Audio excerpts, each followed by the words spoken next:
Assalamualaikum warahmatullahi wabarakatuh. My name is Muhammad Daniel bin Abu Bakar. My metric number is L2280103.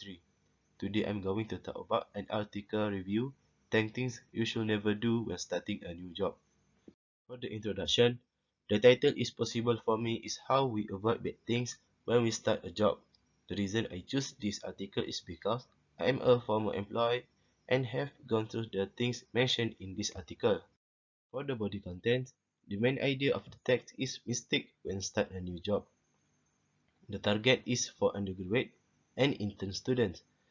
The key part of the text is how we face the problem when start a job, such as be careful not to make any career-ending mistakes, being on time matters, and make sure you understand what constitutes acceptable outfit for your new workplace.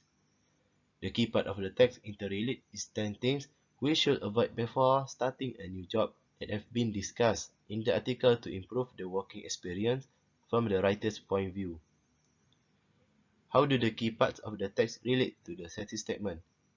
To avoid us not to make any career-ending mistake and teach us how to avoid it. What does the author do to generate interest in the argument? The author used the opposite and right view in this article by mentioned in paragraph 3. For example, there's nothing more embarrassing than showing up wearing something that doesn't fly with your supervisors. And also in paragraph 5, you may feel like you are expected to absorb them by osmosis. How does the author convince the readers of their notion of argument? The author used fact or personal experience. For example, at the end of the article, author mentioned that by skipping even the most basic question, you are setting yourself up for failure. So we know that the thing is important for us before start a job. The evidence is provided in support of the thesis statement. The 10 points, the things you should never do when starting a new job. For example, don't show up late, don't dress up unprofessionally, don't be dishonest, and many more. Is the evidence in the text convincing? Yes.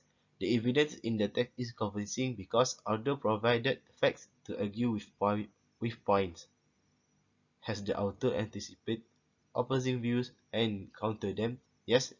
The author anticipated opposing view and counter them by mention in paragraph 6. For example, it's understandable that you may need help or guidance during your first week.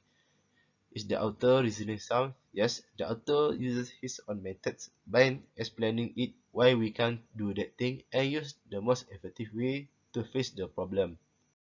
For the conclusion, I can relate the text idea with my own experience because I had worked as a waiter at the restaurant and cashier at the 7E, and I think all of the 10 points from the article that has been discussed are very important for a new employee or interns to establish a good relationship with other workers and supervisors. Furthermore, the text in the article is critical for the student because all students must complete at least one internship before graduation. So, with 10 things we learn, students can use it to avoid all the mistakes during their interns. So, that's all for me. Thank you for your listening.